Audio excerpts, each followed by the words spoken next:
পড়লেন, তিনি রুকুতে রাফল ইদান করলেন, হাতটা ছিল কাঁধ পর্যন্ত, রুকুতে গেলেন রাফল ইদান করলেন কাঁধ পর্যন্ত, রুকু থেকে উঠলেন রাফল ইদান করলেন কাঁধ পর্যন্ত, সিজদায় চলে গেলেন আর রাফল ইদান করলেন না।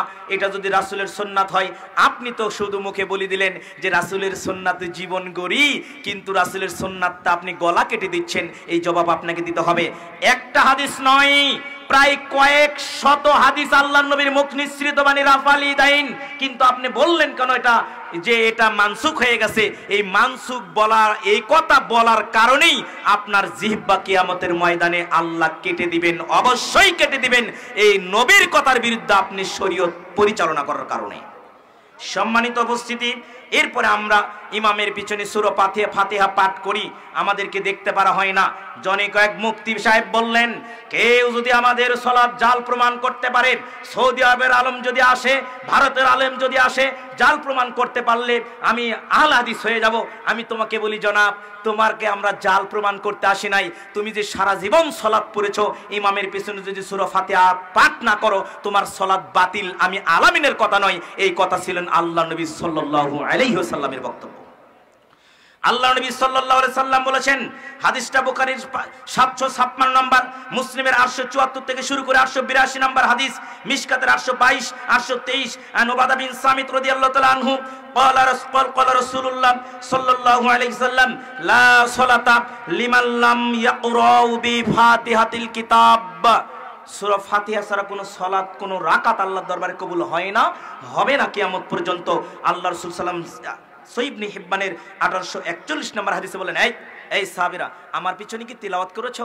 ফাসাকাতু, চুপ থাকলেন। তিনবার বলার পরে আল্লাহ রাসূল বললেন, তিনবার কথা বলার কারণে সাহাবারা বললেন যে পড়েছি। তখন আল্লাহ রাসূল সাল্লাল্লাহু আলাইহি ওয়াসাল্লাম আদেশ দিলেন, শোনো। আল্লাহ রাসূল এভাবে বললেন যে ওয়ালাল তাফআলু লিয়াকরা ওয়া আহাদুকুম বিফাতিহাতিল কিতাব ফি নাফসিহি। তার আগে আল্লাহ বলেন, ইন্না লা তাফআলু, তোমরা শুধু তিলাওয়াত করো না, তোমরা তিলাওয়াত করো না, তবে শুধু সূরা ফাতিহাটা মনে মনে তিলাওয়াত করো, নাফসি, চুপি সুরে তিলাওয়াত করো। তিলাওয়াত করা তিন ভাবে, একভাবে আমি বক্তব্য দিচ্ছি, এটা একটা পাঠ, আরেকটা আমি বলছি জিহ্বা নড়ছে কিন্তু আপনারা বুঝতে পারছেন না, এটা একটা পাঠ, আরেকটা আমার মন বলছে জিহ্বা বলছে না, এটা একটা পাঠ। কথা বোঝাতে পারছি কি আমি? তবে জিহ্বা নড়াতে হবে, মাখরাজের উচ্চারণ করতে হবে, তাছাড়া আপনার গ্রহণযোগ্য হবে না। এজন্যই আপনাকে বলছি যে আপনার 50 বছরের সালাত আপনার জাল হবে না, আপনার 50 বছরের সালাত বাতিল বলে গণ্য হবে কিয়ামতের ময়দানে। নবীর এই হাদিস প্রমাণ করে আপনার সালাতকে বাতিল করবে। সালাত যদি বাতিল হয়, আপনার যাকাত বাতিল হবে, উমরা বাতিল হবে, হজ বাতিল হবে, আপনার সিয়ামও বাতিল হবে। সম্মানিত উপস্থিতি, আপনাকে বলছি, এরপরে আমরা ইমামের পিছনে সূরা ফাতিহা পাঠের পরে আমাদের সঙ্গে যে জিনিসগুলো হয়তো আমরা তাদের সঙ্গে বলতে পারি না, শেষ বৈঠকে আমরা তাশাহুদ বলার সময় আমাদের শাহাদাত আঙ্গুলি দ্বারা ইশারা করি। এই হাদিস আপনি দেখেন, হাদিসটা আপনি পাবেন মুসনাদ আহমদের 15405, সিলসিলা সহিহার 3118, যে আল্লাহ রাসূল সাল্লাল্লাহু আলাইহি ওয়াসাল্লাম থেকে প্রমাণিত যে ধীর গতিতে এই শাহাদাত আঙ্গুলি ইশারা করতেন। নজর থাকবে এইদিকে, কিয়ামত পর্যন্ত একটা জাল হাদিসও কেউ প্রমাণ করতে পারবে না যে ওয়াশহাদু বলার সময় একবার নখ ওঠাতে হবে। এর প্রমাণে সহিহ হাদিস তো নাই, জাল হাদিসও নাই, এর প্রমাণে ইমাম আবু হানিফাও কোনো দলিল দিয়ে যায় নাই। কিন্তু আপনি পারলেন কোথায়? আপনার কাছে বললে আপনি আমাকে বললেন ফেরকা। আরে আমি যে রাসূলের হাদিসের কথা বলছি, এজন্যই তো আপনি আমাকে ফেরকা বললেন। আমি যদি বাপদাদার কথা বলতাম আপনি আমাকে ফিরকা বলতেন না, আমি যদি তরিকার কথা বলতাম আপনি আমাকে ফিরকা বলতেন না। আমি রাসূলের মুখ নিঃসৃত বাণী আপনাকে উপস্থাপন করার কারণে আমি ফিরকা হয়ে গেছি। আমাদের আহলে হাদিস ভাইরাও হাদিস বুঝতে পারে নাই। রাসূল সাল্লাল্লাহু আলাইহি ওয়াসাল্লাম বুখারীর হাদিস 405 নম্বর, ইসলামিক ফাউন্ডেশন 396 নম্বর হাদিসে বলেছেন, ইন্নাল মুমিনা ইযা কানা ফি সলাতি ফাইন্নাহু ইউনাজি রাব্বা। আমার কোন মুমিন বান্দা যখন সালাতে দাঁড়ায় তখন সে মোনাজাতে দাঁড়ায়। সালাতটাই মোনাজাত। সালাতটা কি ভাই? সালাতটা কি ভাই? কিন্তু মোনাজাত কোনটা বলি জানেন? সালাম ফিরানোর পরে ইমাম সাহেব আমিন বলবে আর মুসল্লিরা সবাই হাত তুলে আমিন আমিন বলবে। এর প্রমাণে কোনো সহিহ হাদিস আসমানের নিচে জমিনের উপরে একটাও নাই যে দুইটা জায়গায় ব্যতীত সালাতুল ইস্তিসকা এবং কুনুতে নাজিলা ছাড়া সম্মিলিত 10 জন মুসল্লিকে নিয়ে একত্রে হাত তুলে দোয়া করার কোনো দলিল, মোনাজাতের দলিল আসমানের নিচে জমিনের উপর একটাও নাই। কিন্তু আপনি করলেন কেন? আজকে আহলে হাদিস দাবিদার মানে যারা এই মোনাজাতকে কেন্দ্র করে মসজিদ দখল করে নিচ্ছে, যারা আজকে আল হাদিস দাবি দিয়ে মোনাজাতের দলিল দিচ্ছে তাদের, যারা আজকে আল হাদিস দাবি দিয়ে মোনাজাতের দলিল দিচ্ছে তাদেরকে বলতে চাই, শোনো, দুনিয়ার কাঠগড়ায় বিচার না হলেও কিয়ামতের কাঠগড়ায় এর বিচার হবেই হবে। এই বিচার হবে, এই বিচারক থাকবে পৃথিবীর কোনো জজ নয়, স্বয়ং আল্লাহ সুবহানাহু ওয়া তাআলা বিচারের কাঠগড়ায় দাঁড়িয়ে যাবে, বিচার করবে। আর উকিল থাকবে তোমার হাত, উকিল থাকবে তোমার চোখ, উকিল থাকবে তোমার চোখ, উকিল থাকবে তোমার কান, উকিল থাকবে তোমার পা, উকিল থাকবে তোমার ত্বক, তোমার জিহ্বা বন্ধ করে দিয়ে এগুলো কথা বলে তোমার বিরুদ্ধে সাক্ষ্য দিয়ে বলবে না দিনের ভিতর বিদআত ঢুকেছে, এদেরকে জাহান্নামের মধ্যে নিক্ষেপ করো। বাঁচার কোনো পথ থাকবে না। সম্মানিত দিনী ভাই, আল্লাহ, আমরা দুই সালাতের শুরুতে একটা সানা বলি, আল্লাহুম্মা বাঈদ বাইনি ওয়া বাইনা খতায়ায়া কামা বা'আদতা বাইনাল মাশরিক ওয়াল মাগরিব, আল্লাহুম্মা নাক্কিনি মিনাল খতায়া কামা ইউনাক্কাস সাওবুল আবিয়াযু মিনাদ দানাস, আল্লাহুম্মা গসিল খতায়ায়া বিল মাই ওয়াস সালজি ওয়াল বার। পড়ি কি পড়ি না? দেখেন মোনাজাত কাকে বলে, রাসূলের কথার কাজের সাথে মিল আছে কি নাই বলেন তো? আছে। আমরা দোয়া করি, আল্লাহ আমার কাছ থেকে আমার পাপ দূর করে দাও, কামা বা'আদতা বাইনাল মাশরিক ওয়াল মাগরিব, পূর্ব থেকে পশ্চিমের দূরত্ব যত এত দূরে দাও। আল্লাহ আমার পাপগুলো ধুয়ে পরিষ্কার করে দাও, সাদা কাপড় যেমন পরিষ্কার করলে ময়লা মুক্ত হয়, আল্লাহ আমার পাপগুলোকে পানির দ্বারা, শিশির দ্বারা, বরফ দ্বারা ধুয়ে দাও।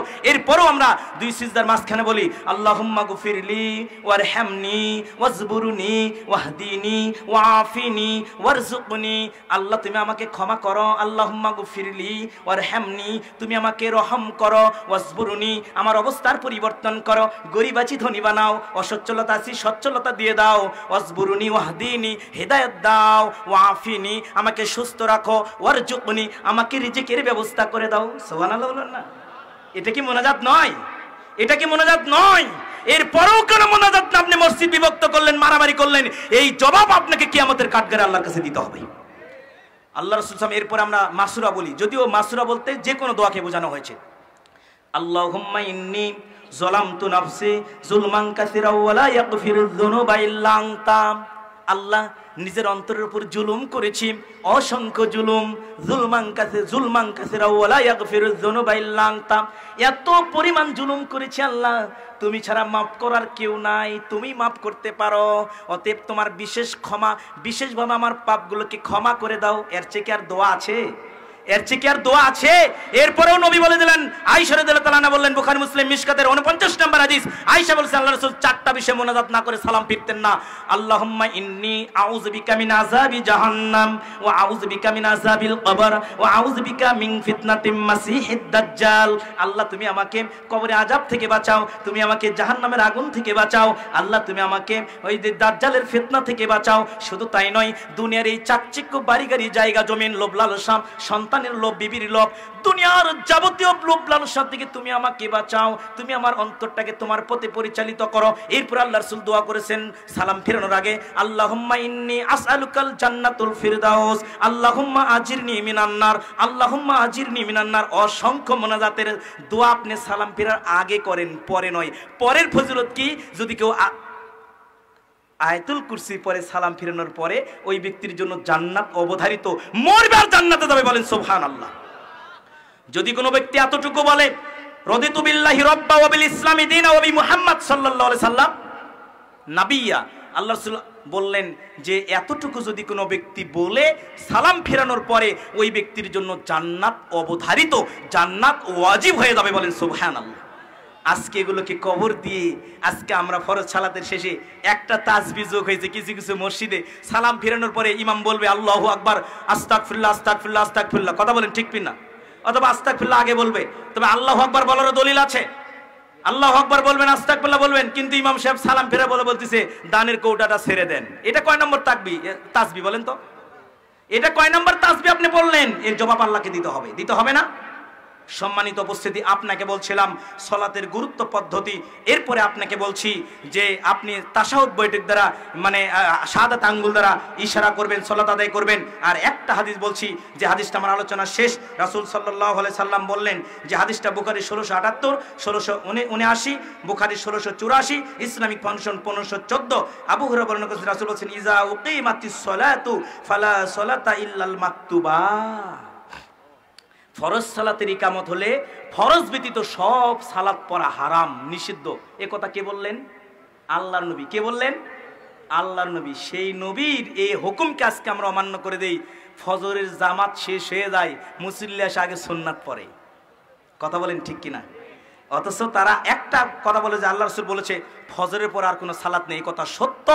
আল্লাহ রাসূল সামনে দেখলেন এক সাহাবী ফজরের সালাতের পরে দাঁড়িয়ে সুন্নাত পড়ছে। তাকে ডেকে বললেন, এই তুমি এখন সুন্নাত পড়ছো কেন? তুমি কি জানো না ফজরের পরে আর কোনো সালাত নেই?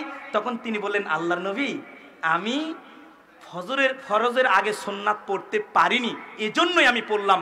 আল্লাহ রাসূল চুপ থাকলেন। তার মানে যে ফজরের পূর্বে সুন্নত পড়তে না পারলে পরে পড়তে হবে, কিন্তু সুন্নাতের চেয়ে মানে ফরজের চেয়ে সুন্নাতের ফজিলত মনে করে হাদিস মানলে হাদিস অবমাননা করা হবে।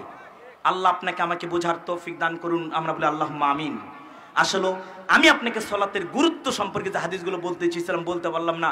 বিভিন্ন তালিমি বৈঠক, ওয়াজ মাহফিলে আপনাদের সাথে আমার দেখা হবে, যেখানে বিস্তারিত আলোচনা হবে ইনশাআল্লাহ। আল্লাহ আজকে আমাদের এই সম্মেলনকে কবুল করুক। আমরা বলি আল্লাহুম্মা আমিন।